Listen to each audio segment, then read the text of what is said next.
وبه نستعين على أمور الدنيا والدين. أشهد أن لا إله إلا الله وحده لا شريك له ولي الصالحين، وأشهد أن محمدا عبده ورسوله الصادق الوعد الأمين، صلوات الله وسلامه عليه وعلى آله وأصحابه أجمعين ومن تبعهم بإحسان إلى يوم الدين. أما بعد. Jemaah kajian online yang dirahmati Allah Subhanahu wa taala, di awal pertemuan ini senantiasa kita memperbaharui syukur kepada Allah Subhanahu wa taala yang telah berikan kepada kita nikmat yang sangatlah banyak. Begitu banyaknya nikmat ini Allah Subhanahu wa taala sebutkan di dalam surat Ibrahim, demikian pula di dalam surat An-Nahl, wa in ta'uddu ni'matallahi la tuhsuha. Jika kalian hendak menghitung-hitung nikmat Allah yang ada pada diri kalian, niscaya kalian tidak akan sanggup untuk bisa menghitungnya. Dan mengetahui menghitung nikmat ini adalah tahapan pertama, kemudian tahapan berikutnya adalah bersyukur.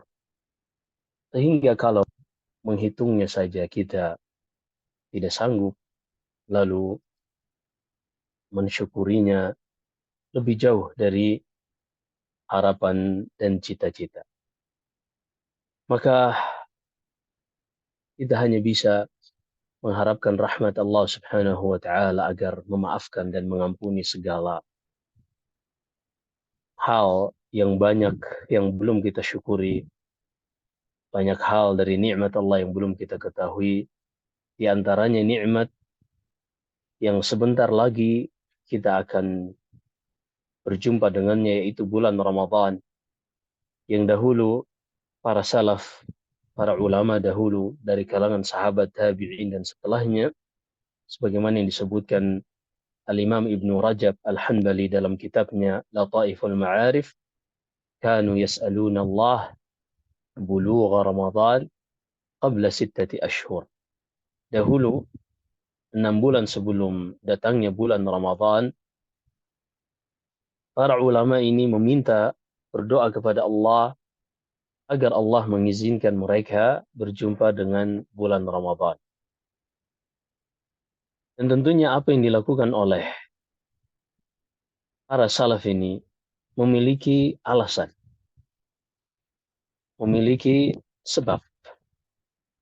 Hal ini dikarenakan mereka mengetahui tidak ada satu bulan yang Allah Subhanahu wa taala jadikan di dalamnya sebab-sebab pengampunan atas kesalahan, kekurangan, dan dosa yang dilakukan oleh hamba melebihi bulan Ramadan.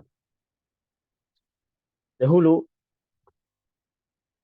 mereka benar-benar memohon kepada Allah agar Allah Subhanahu wa taala mengizinkan mereka berjumpa dengan bulan Ramadan. Hal ini dikarenakan mereka mengetahui banyak hal tentang Ramadan. Dan kenapa pada kebanyakan kita tidak melakukan seperti apa yang mereka lakukan? Hal ini dikarenakan kita kurang memiliki pengetahuan tentang Ramadan yang dimiliki oleh para ulama dahulu. Maka kita ingin belajar sedikit di hari ini tentang Ramadan yang semakin dekat. Hari-hari yang kita lewati saat ini terus mengantarkan kita kepada pintu bulan Ramadan, dan kita inginkan bahwasanya Ramadan tahun ini menjadi Ramadan kita yang semakin intensif kita berinteraksi dengan Al-Quran. Dan kita ingin mengetahui alasan mereka. Sehingga benar-benar 6 bulan sebelum datangnya bulan Ramadan, mereka sudah memohon kepada Allah agar Allah Subhanahu wa taala mengizinkan mereka berjumpa dengan bulan Ramadan? Apa sebenarnya yang mendasari mereka, yang menjadi alasan bagi mereka sehingga mereka seperti itu meminta kepada Allah Subhanahu wa taala? Dan tujuan kita mengetahui alasan ini, sebab mereka meminta kepada Allah demikian, adalah agar kita bisa meniru dan mengikuti mereka.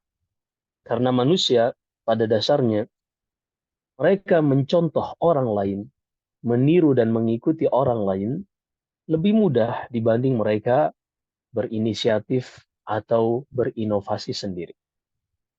Fatashabbahu in lam takunu mithlahum inna tashabbuha bil kirami falahu.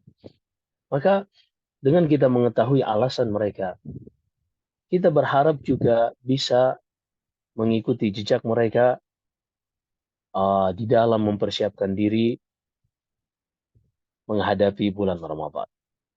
Poin pertama yang membuat mereka sangat bersungguh-sungguh meminta kepada Allah agar bisa berjumpa dengan bulan Ramadan adalah dikarenakan pertama, seperti yang kita sudah singgung tadi, bulan yang paling banyak Allah Subhanahu wa taala jadikan di dalamnya amalan-amalan sebagai penghapus dosa setahun penuh, yang Allah Subhanahu wa taala tidak jadikan pada bulan-bulan yang lain, itulah bulan Ramadan.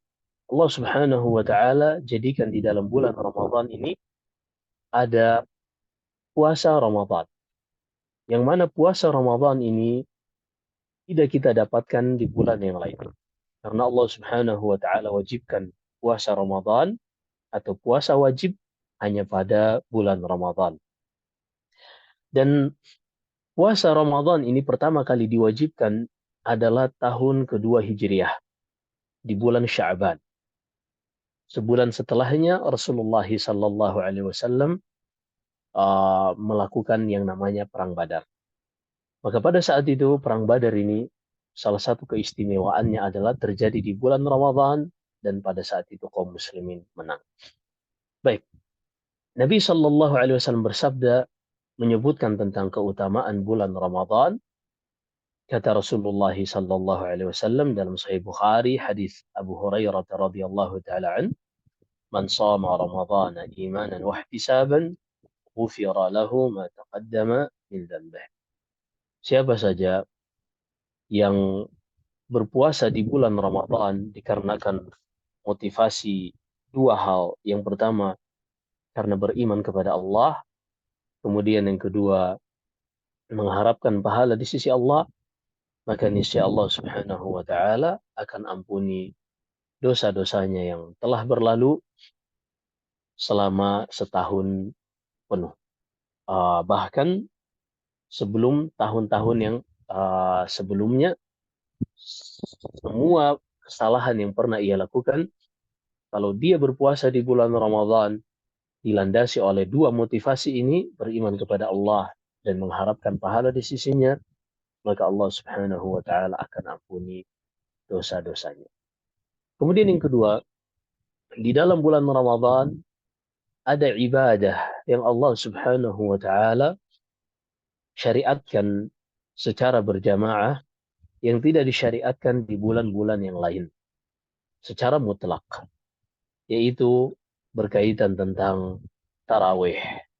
Dan kita akan sebutkan nanti insya Allah seperti apa dahulu para ulama di dalam melaksanakan tarawih ini dan bagaimana mereka membaca Al-Quran di dalam salat-salat tarawih mereka. Dalam Sahih Bukhari dan Sahih Muslim, Nabi Sallallahu Alaihi Wasallam bersabda, "Man yaqum Lailatul Qadri imanan wa ihtisaban, ghufira lahu ma taqaddama min dhanbih." Siapa saja yang melaksanakan salat malam, yaitu salat tahajud, salat tarawih di bulan Ramadan, dikarenakan motivasi keimanan dan mengharap pahala dari Allah, niscaya Allah Subhanahu wa taala akan mengampuni dosa-dosa hamba tersebut yang telah berlalu. Dan masih ada satu keutamaan lagi disebutkan juga di dalam Sahih Bukhari dalam Kitabul Iman. Nabi sallallahu alaihi wasallam bersabda dalam hadis Abu Hurairah, "Man yaqum lailatal qadri imanan wa ihtisaban, ghufira lahu ma taqaddama min dzambi." Siapa saja yang salat malam khusus di malam Lailatul Qadar dikarenakan motivasi keimanan dan mengharap pahala dari Allah, niscaya Allah Subhanahu wa taala akan ampunkan dosa-dosanya yang telah berlalu.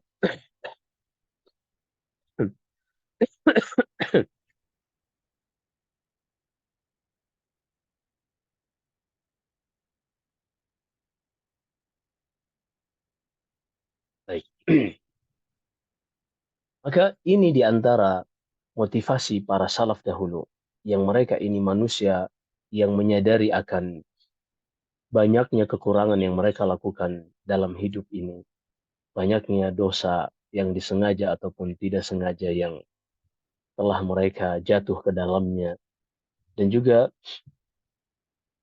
perselisihan-perselisihan yang banyak terjadi, entah itu karena urusan duniawi ya ataupun urusan yang lain, yang membuat seorang terkadang tidak bisa terlepas dari yang namanya dosa ini.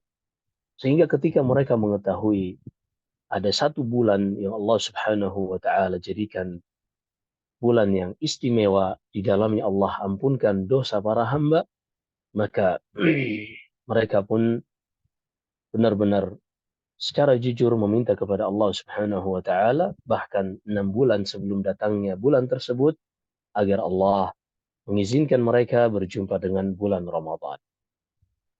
Kemudian ini motivasi yang pertama. Motivasi yang kedua, dan ini yang akan kita bahas sesuai dengan tema kita, para salaf dahulu, yang kalau kita sebutkan salaf artinya orang-orang yang telah mendahului kita dari Nabi Shallallahu Alaihi Wasallam, sahabat-sahabatnya, kemudian tabi'in dan juga tabi'ut tabi'in sampai kepada imam-imam madhab yang empat, Abu Hanifah, Malik bin Anas, Syafi'i, dan juga Imam Ahmad yang kita kenal dengan madhab yang empat.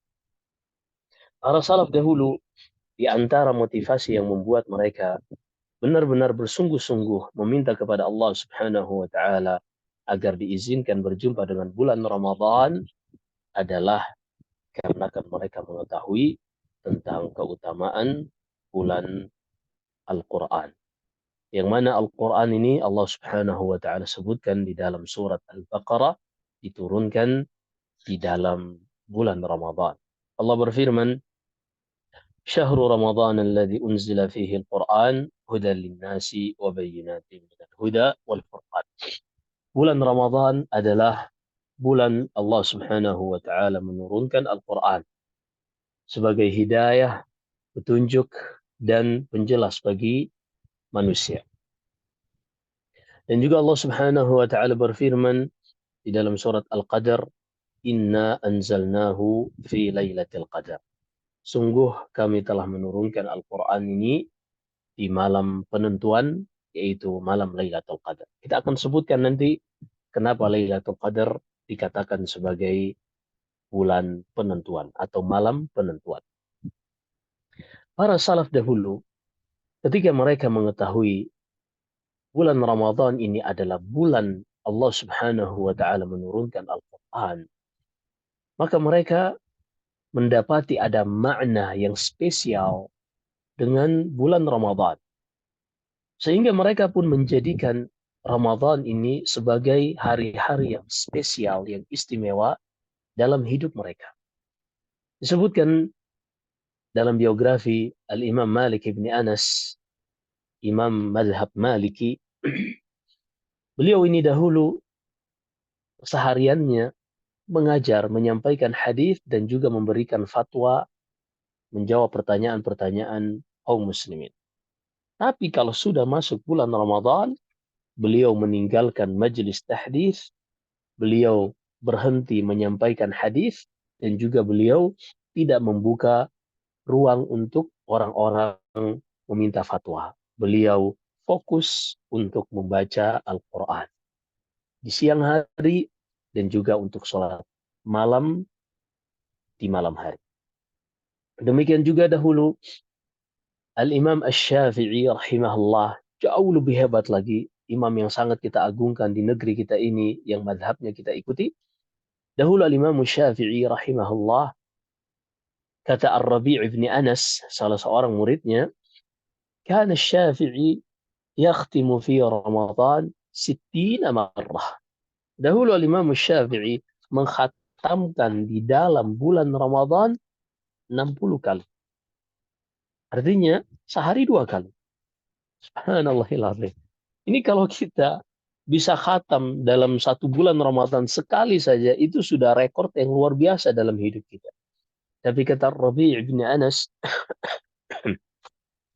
rahimahullah, murid dari Imam Syafi'i, Syafi'i ini setiap kali masuk bulan Ramadan, beliau mengkhatamkan 60 kali sehari 2 kali. Karena memang dahulu disebutkan para salaf, sebelum datang Ramadan, 1 bulan 2 bulan, mereka benar-benar bekerja all out, mereka full bekerja untuk bisa istirahat di bulan Ramadan.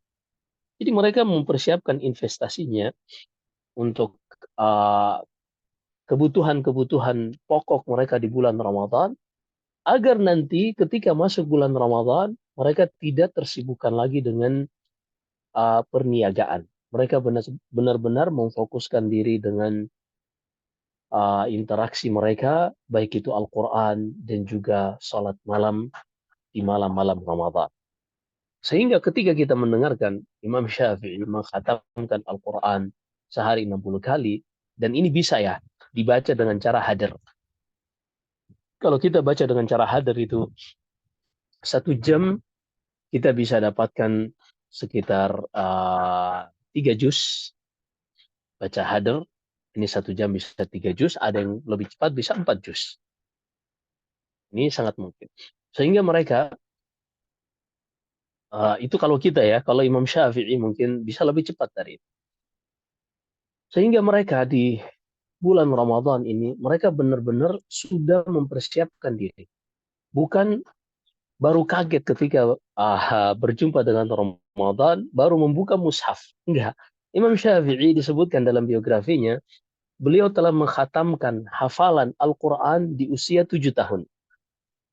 Jadi ketika beliau membaca itu, bukan baru mengenali huruf-huruf Al-Quran, yang mungkin dia baru Iqra 3, Iqra 4. Enggak. Beliau udah hafal Quran, beliau udah khatam hafalannya sejak usia 7 tahun, dan beliau setiap hari, setiap malam membaca Al-Quran di dalam sholat malam. Sehingga untuk membaca Al-Quran dengan cara hadir itu dengan cara cepat. Beliau tidak perlu memikirkan lagi ini bacaannya apa, karena sudah terlintas di dalam hafalannya. Dan itu memang kami rasakan mudah bagi orang yang sudah menghafal Al-Quran untuk membaca Al-Quran ini dengan cara hadir atau dengan cara cepat.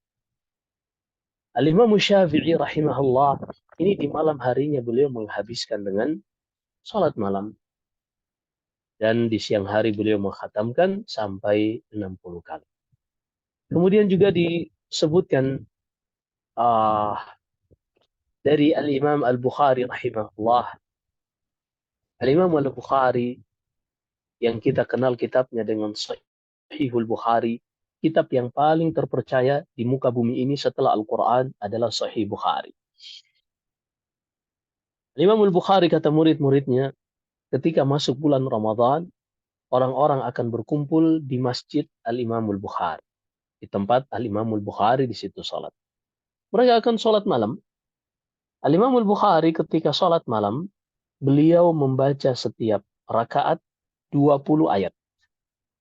20 ayat itu kurang lebih kalau di surat Al-Baqarah hampir 2 halaman. Sekitar 2 halaman. Jadi kalau misalnya dia salatnya 8 rakaat atau mungkin bisa 20 rakaat, bisa berarti ada 20 halaman. 20 halaman ini adalah 20 halaman ini adalah 1 juz. 20 halaman ini adalah 1 juz.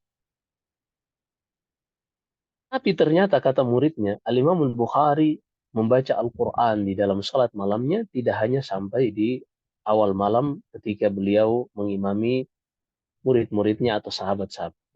Nanti di tengah malam menuju ke waktu sahur, ternyata beliau bangun sendiri dan beliau membaca sekitar setengah atau 2/3 Al-Quran. Sepertiga, seperdua, atau 2/3 Al-Quran. Sehingga kata murid-muridnya, setiap 3 malam, sejak awal bulan Ramadan, Al-Imam Al-Bukhari menghatamkan Al-Quran setiap 3 hari sekali. Menghatamkan Al-Quran setiap 3 hari sekali. Baik, sementara mohon izin.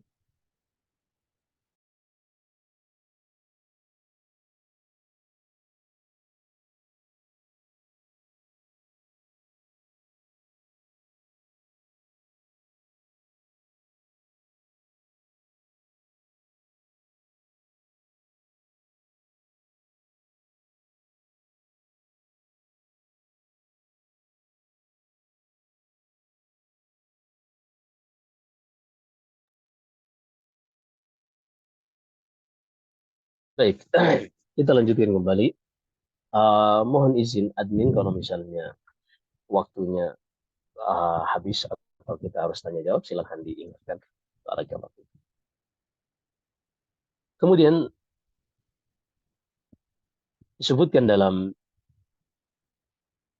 biografi Utsman bin Affan radhiyallahu taala an, sahabat Nabi sallallahu alaihi wasallam, beliau di salat malamnya pernah menghatamkan Al-Qur'an dalam 1 rakaat. Dan ini bukan sesuatu yang asing karena beberapa para ulama dari kalangan sahabat seperti Abdullah bin Amr bin As radhiyallahu anhuma, demikian pula ada seorang tabi'i yang bernama Sa'id bin Jubair. Suatu malam ia pernah masuk ke dalam Ka'bah. Dahulu Ka'bah pintunya dibuka bebas, siapapun bisa masuk. Ia masuk ke dalam Ka'bah ini setelah sholat Isya, dan beliau memulai sholat malamnya ketika beliau takbiratul ihram, beliau tidaklah ruku' kecuali telah menghatamkan Al-Quran. Kemudian disebutkan dalam biografi Abdullah bin Idris rahimahullah. Abdullah bin Idris ini ketika menjelang wafatnya, anak perempuan yang ada di sisinya pada saat itu menangis melihat ayahnya yang sedang kesakitan menghadapi sakaratul maut.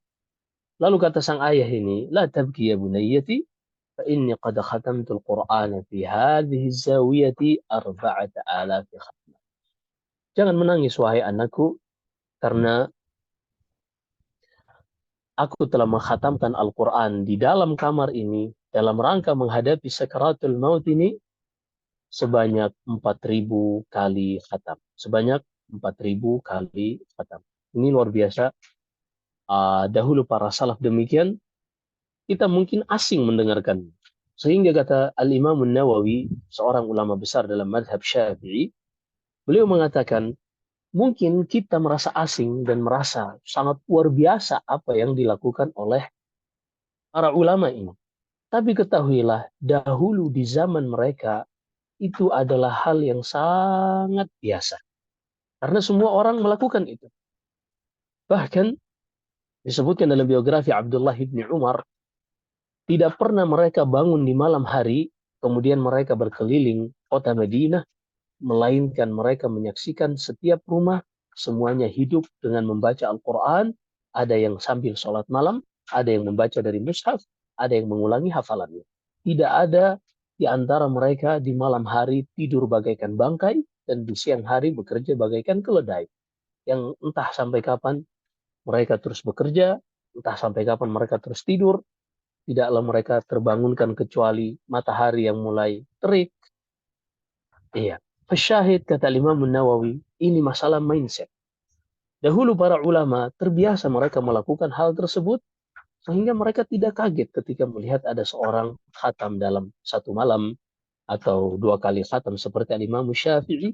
Hanya saja dikarenakan peradaban kita, kebiasaan kita, yang kita saksikan di lingkungan dan masyarakat kita, sudah mulai bergeser dari yang sebelumnya. Mereka menjadikan Al-Quran ini adalah benar-benar pedoman hidup yang mereka harus pelajari, sehingga mereka menghafalnya, kemudian mereka mempelajarinya, hingga akhirnya mereka amalkan. Adapun dengan pergeseran zaman, semakin terbukanya dunia dan fasilitas dunia semakin memanjakan manusia, mereka mendapati ada yang lebih nyaman daripada Al-Quran.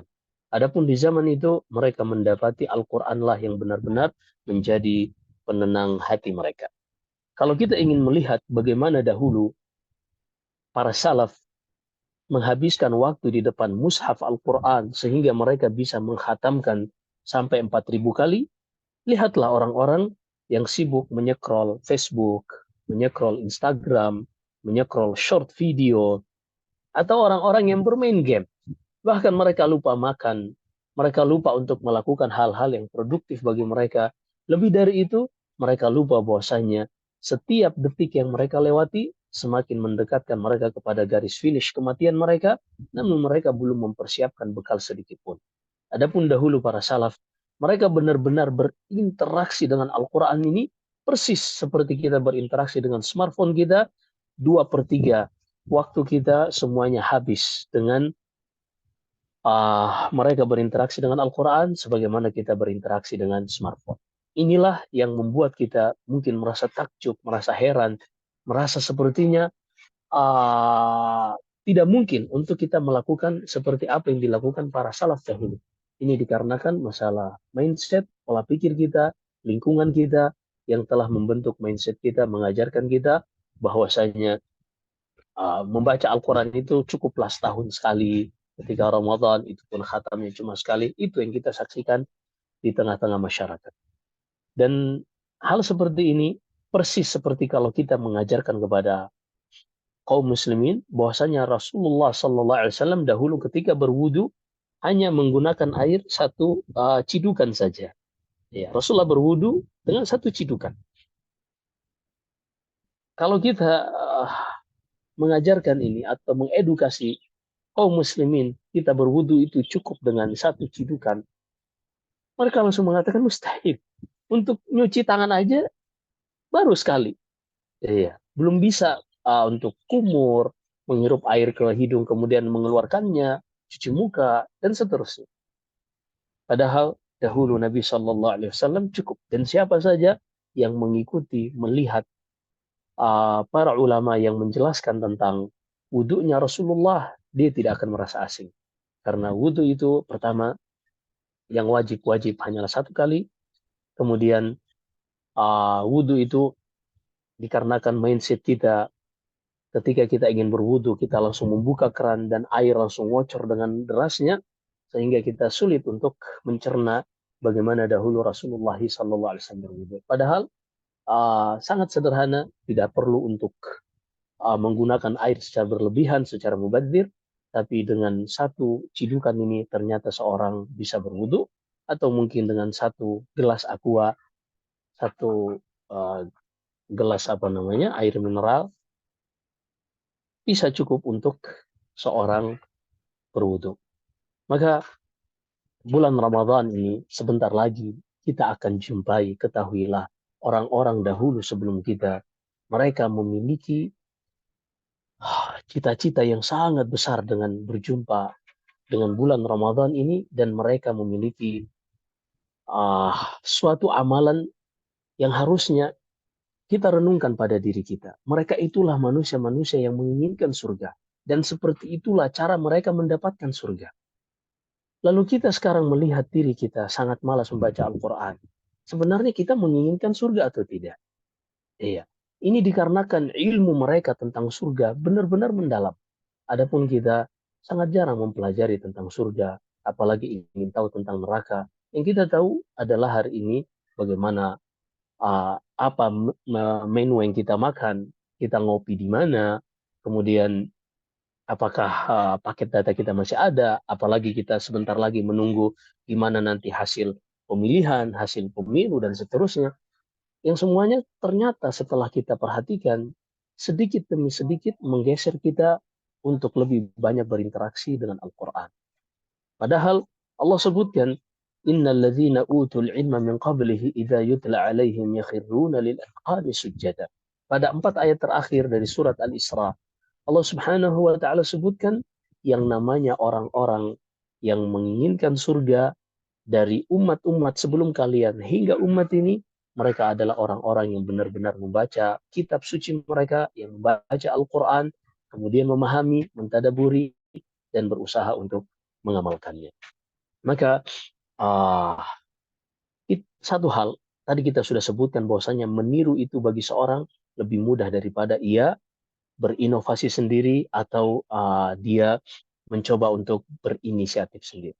Maka satu hal yang membuat kita akan lebih banyak bisa meningkatkan interaksi kita dengan Al-Quran adalah dengan banyak-banyak membaca biografi ulama terdahulu, membaca biografi sejarah Nabi Sallallahu Alaihi Wasallam, sirah nabawiyah, demikian pula sahabat-sahabatnya.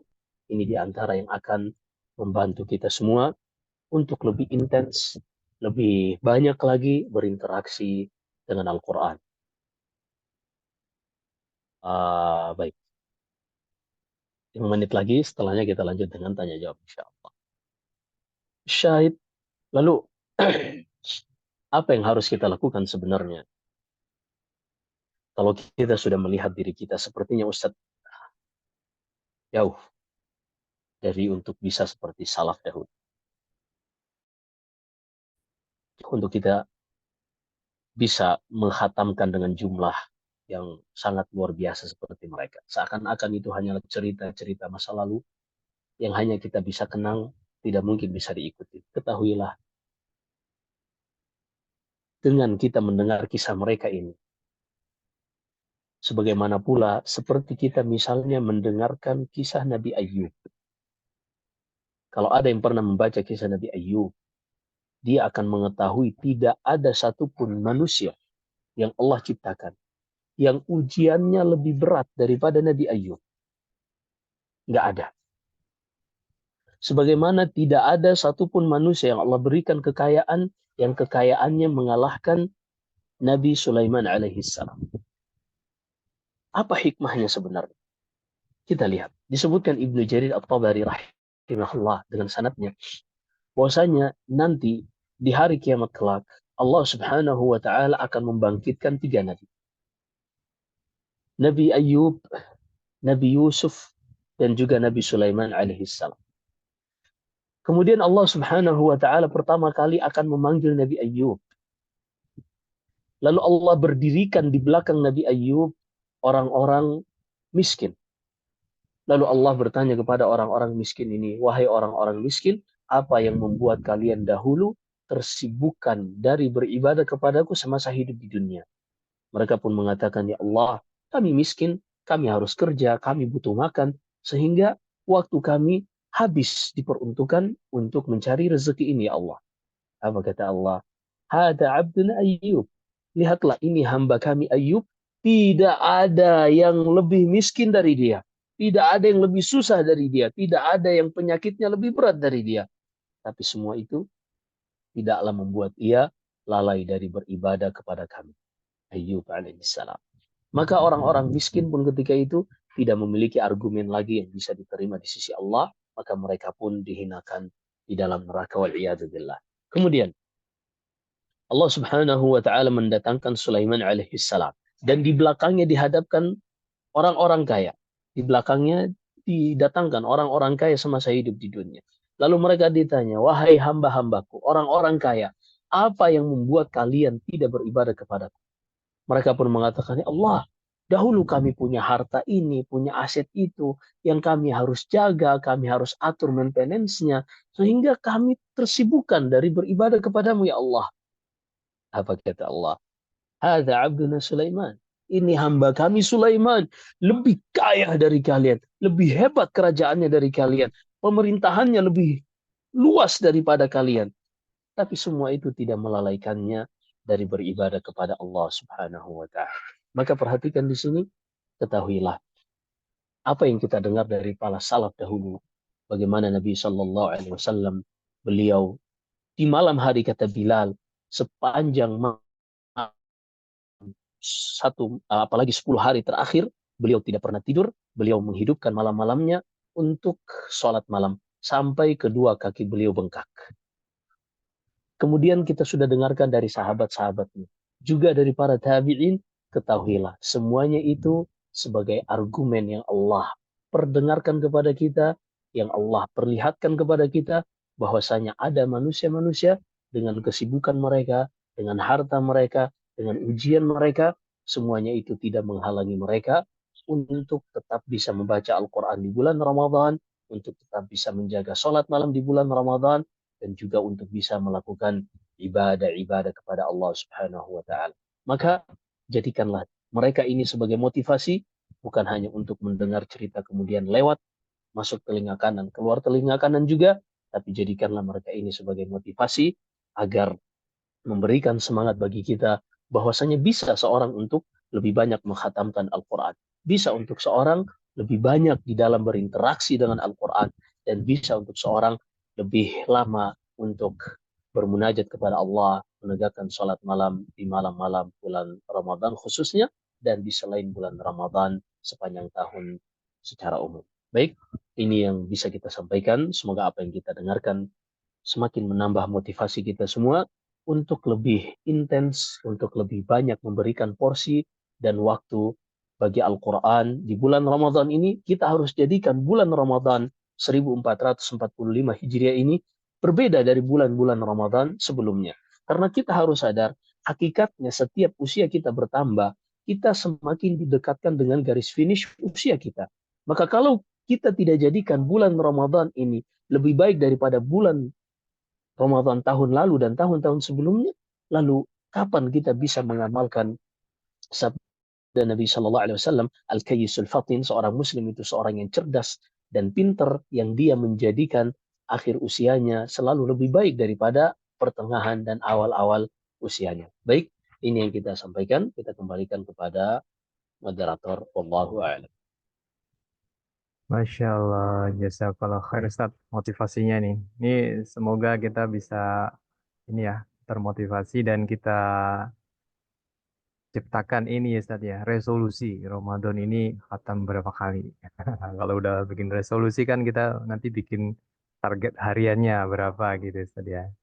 Jadi lebih realistis Insyaallah. gitu Ustaz. Biasanya kalau di kantor Nah, gitu, perencanaannya gimana? Rencananya mau menghabiskan dana berapa miliar gitu. Nah, dengan seperti itu direncanakan, maka tiap bulannya kan, oh mau ditarik berapa juta. Gitu juga dengan kita kalau mau khatam berapa kali, ya kita rencanakan ya Ustaz ya. Jadi lebih mudah nanti semua. Masya Oke, Allah. silakan Bapak Ibu, dipersilakan kita ada sesi pertanyaan kurang Tanya lebih Ustaz. sampai setengah dua, silakan. Jazakallah khair Ustaz atas motivasinya. Tadi Ustaz menyampaikan terkait dengan sahabat yang bisa dalam satu sholat bisa mengkhatamkan. Dan Imam Syafi'i sampai 60 kali Ustaz, Masya Allah ya. Nah ini Ustaz, Anda pernah juga mendengar bahwa keberkahan waktu orang-orang soleh itu berbeda dengan kita ini yang awam ini. Jadi seolah-olah waktu mereka itu lebih longgar dalam membaca sampai dia bisa 60 kali bisa mengkhatamkan gitu ya. Kalau kita tadi yang disampaikan oleh Ustadz tadi. Itu yang pertama Ustadz, apakah memang begitu gitu ya. Memang dimensi waktu, keberkahan waktu ini berbeda diberikan oleh orang soleh dengan kita-kita yang awam. Yang kedua, idealnya itu berapa sih Ustadz untuk khatam Al-Quran gitu ya. Mungkin kalau tadi yang disampaikan Ustadz, mungkin mereka dengan bacaan yang sempurna, tajwid yang sempurna, nah itu mungkin bisa sampai dengan 60 kali sampai khatam Al-Quran. Nah ini dengan misalnya kita ini memang apakah ada idealnya paling sedikit itu satu kali, misalnya dengan bacaan yang standar itu berapa kali khatam Ustaz untuk mengkhatamkan Al-Quran. Terima kasih Ustaz. Masya Allah. Masya Allah. Baik. Yang pertama, betul yang namanya keberkahan itu adalah sesuatu yang Allah Subhanahu wa taala berikan kepada sesuatu yang walaupun kita lihat dari sisi kuantiti, kita memiliki sama dengan orang lain. Tapi ketika yang namanya ada berkah, maka seorang akan merasakan ada namanya nilai plus. Dahulu,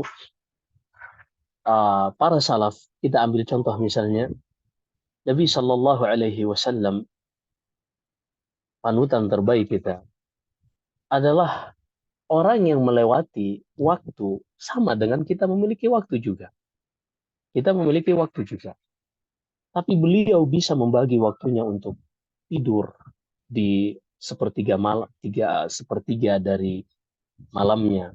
Kemudian beliau bisa membaginya untuk sholat malam. Beliau bisa membaginya untuk keluarga. Dan Rasulullah ini memiliki istri 9. Iya. Tapi kenapa beliau bisa menjalani ibadahnya, juga bekerja sebagai seorang kepala negara, sebagai seorang nabi, beliau juga berjihad. Kita keluarga yang kita nafkahi cuma satu. Kemudian juga rezeki kita bukan rezeki yang harus nyari hari ini baru bisa makan. Tapi kenapa kita saksikan kok Rasulullah SAW bisa beribadah begitu leluasannya, sementara kita untuk mendapatkan waktu sangat susah. Bahkan untuk yang orang-orang mengatakan me time aja kita udah sangat susah. Iya. Ini disebutkan di dalam Sahih Bukhari dari hadis Abu Hurairah radhiyallahu taala an, Nabi sallallahu alaihi wasallam bersabda, "Man kanatil akhiratu hammah, jama'a Allahu syamlah, wa ja'ala ghinahu fi 'ainaihi, wa atathu dunya wa hiya raghimah." Siapa saja yang orientasi kehidupannya adalah akhirat, artinya apapun yang ia lakukan semuanya untuk akhirat. Maka Allah Subhanahu wa taala akan jadikan urusannya ini sederhana untuk terselesaikan. Kita ambil contoh ya. Kita ambil contoh sebaliknya kata Rasulullah, "Wa man kanati dunya hammah farraqallahu syamlah." Siapa saja yang orientasi kehidupannya dunia saja, maka Allah akan cerai-beraikan urusannya. Kita lihat seperti apa aplikasinya dalam kehidupan sehari-hari. Misalnya kita para lelaki, suami yang memiliki tanggung jawab untuk mencari nafkah.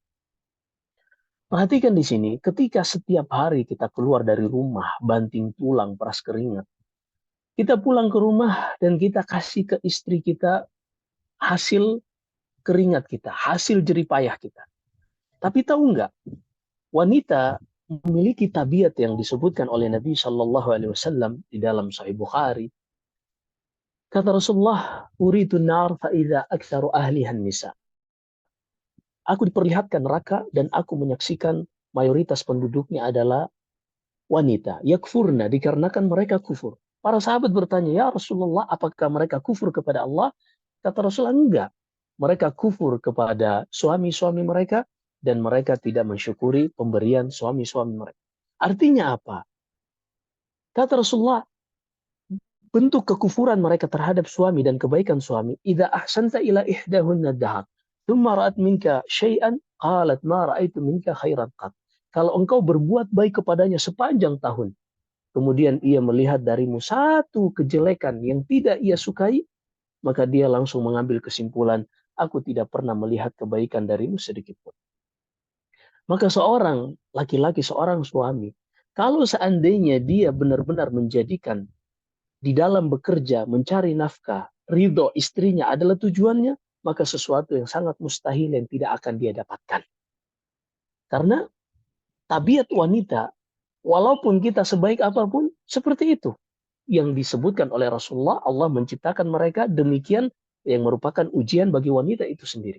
Maka kalau ada seorang suami bekerja banting tulang peras keringat hanya untuk mencari ridho istrinya, maka dia akan berakhir dengan sakit hati karena yang namanya wanita demikian bawaan. Tapi kalau seandainya di dalam dia mencari rezeki, menafkahi istrinya, tujuannya adalah mencari ridha Allah, maka mau istrinya berterima kasih, anak-anaknya berterima kasih atau tidak, sama saja baginya, sehingga dia mencari rezekinya sehari-hari, dia mencari sesuai dengan kebutuhannya, sesuai dengan kecukupannya.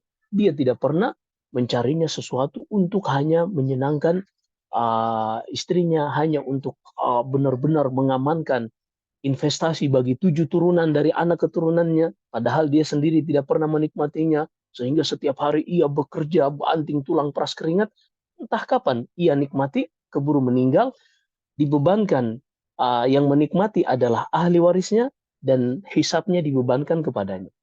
Maka kita lihat, berarti yang namanya keberkahan waktu bisa didapatkan oleh seseorang ketika dia menjadikan orientasi kehidupannya ini adalah akhirat. Sehingga hidupnya sesederhana apapun, selama itu mendatangkan ridha Allah, maka cukup baginya. Cukup untuk ketika dia mendapatkan rezeki, maka dia beribadah kepada Allah. Bahkan dahulu disebutkan sebagian para salaf, ketika dia bekerja setengah hari, sudah cukup untuk nafkahnya hari itu, maka ia tutup tokonya, ia fokus beribadah hingga esok lagi, baru ia membuka tokonya. Sehingga mereka benar-benar merasakan yang namanya keberkahan waktu. Adapun kita, kalau kita sudah pulang kerja, sore-sore pulang kantor, sampai ke rumahnya, scroll Facebooknya, scroll yang lain-lain, nggak selesai urusannya, sehingga Al-Quran pun seakan-akan tidak memiliki porsi dari kehidupan kita. Ini poin yang pertama. Poin yang kedua berkaitan tentang pertanyaan tadi, berapa idealnya seorang bisa menghatamkan Al-Quran. Sebenarnya masing-masing berbeda. Apalagi kemampuan kita bukan orang Arab, orang Ajam yang tidak terlalu lancar membaca Al-Quran. Bagi mereka yang lancar sebenarnya minimal dalam 10 hari jangan ia lewatkan 1 kali khatam. Sehingga dalam 1 bulan ia bisa menghatamkan 3 kali. Tapi bagi orang yang mungkin terbata-bata, dia tetap berusaha untuk membaca Al-Quran, dan janganlah dia melewati Ramadan, melainkan dia pernah khatam minimal sekali. Karena 2 hal ini, ada yang lancar, ada yang terbata-bata, yang tersendat-sendat bacaannya.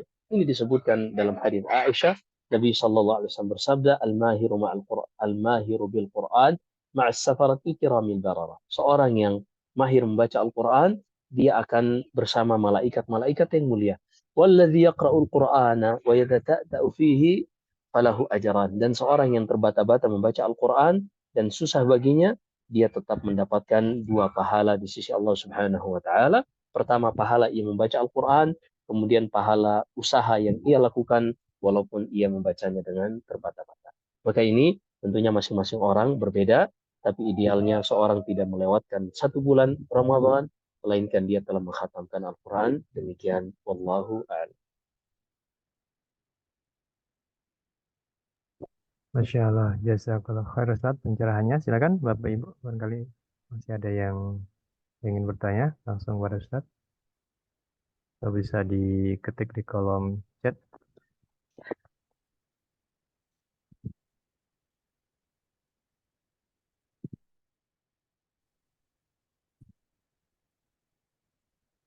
Ya, baiklah Bapak Ibu, karena kita juga harus segera kembali ke pekerjaan kita.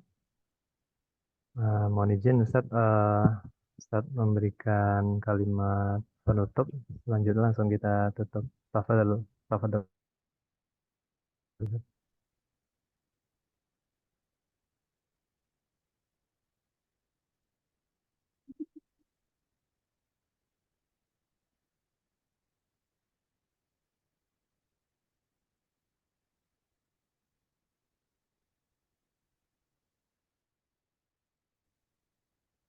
Ya, baiklah Bapak Ibu sekalian, mohon izin kita akhiri dulu kajian pada siang hari ini. Semoga apa yang telah disampaikan oleh Ustadz Muhammad Nur Syamsul Qamar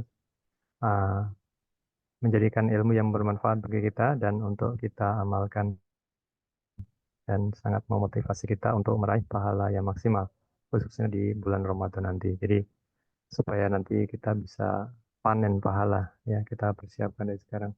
Terima kasih Ustadz, jazakumullah khair atas materinya pada siang hari ini, dan jazakumullah khair atas kehadiran Bapak Ibu sekalian. Kita tutup dengan doa kafaratul majlis. Subhanakallahumma wa bihamdika asyhadu an la ilaha illa anta astaghfiruka wa atubu ilaik. Wabillahi taufiq wal hidayah. Wassalamualaikum warahmatullahi wabarakatuh. Waalaikumsalam warahmatullahi wabarakatuh. Jazakallah khair.